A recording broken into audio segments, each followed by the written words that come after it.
Morning.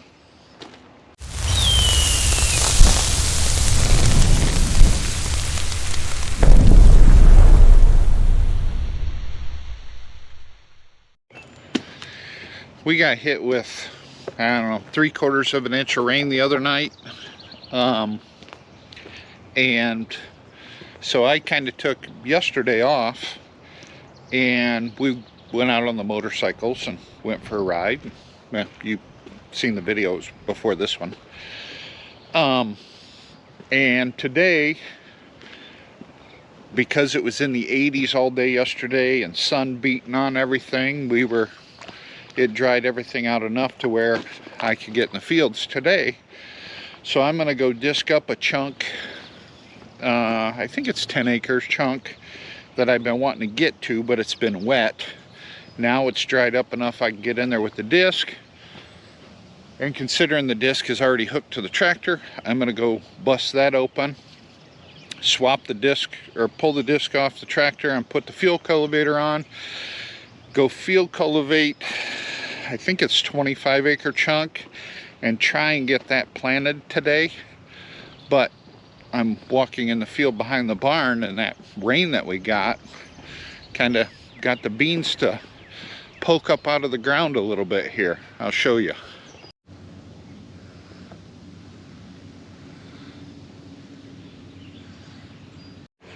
They're just poking through. So this was one of the very first fields I planted. So that's a good thing. And we had a very nice ride yesterday. We put about I think it was 357 miles we put on yesterday. So it was a nice, relaxing ride. Basically, I had less than a day off, but it was just enough to make me happy. I'm going to walk around this pig and make sure everything is good on it, so I can go bust open this one field. I have like 2 fields left in this county to break open, and then this county will be done. Right now they're injecting manure on the big 60 acre chunk that we gotta bust open and disc yet, but hopefully they'll be done with that, I'm guessing, in the next couple days. So I'll hook back up to this and go disc up that 60 acre chunk once they're done with that. My goal is to have this county done and planted in the next 2 or 3 days. If that is the case, then we can move everything down to Holly and start knocking out the ground down on Holly we got.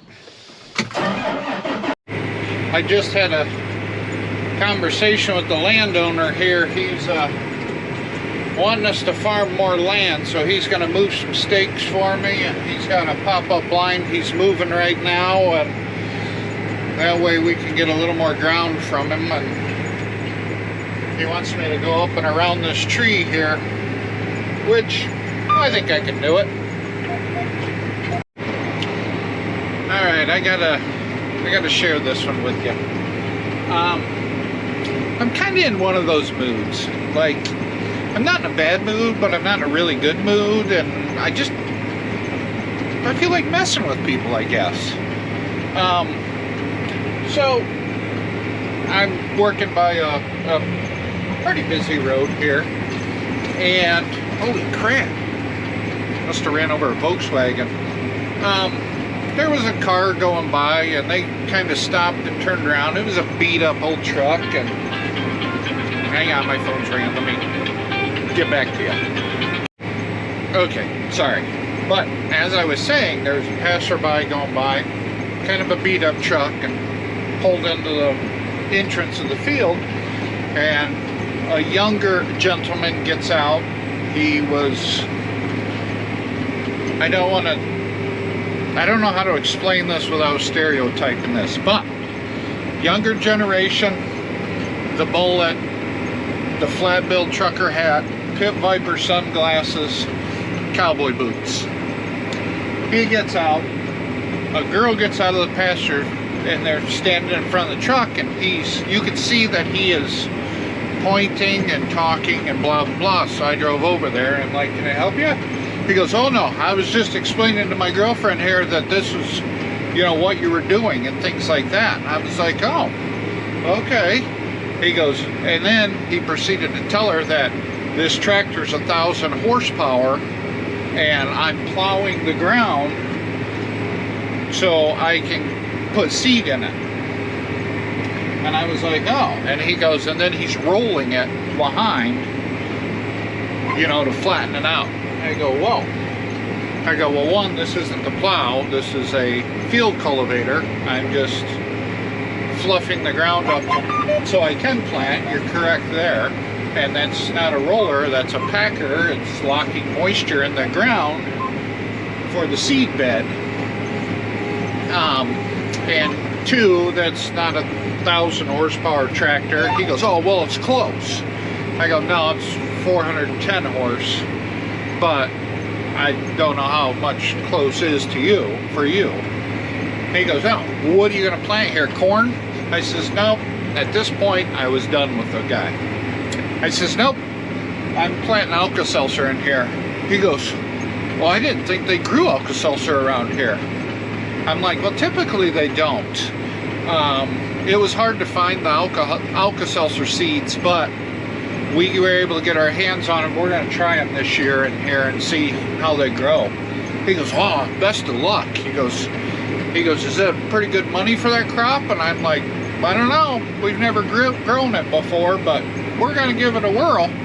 He goes, all right, I'll let you get back at it. I just wanted to explain to her what was going on. Okay. You have a good day, sir. He goes, you too. Yeah. So, when I get done plowing here and rolling, I'm going to go fill the planters with Alka-Seltzer seeds, and we're going to get some Alka-Seltzer planted in this field.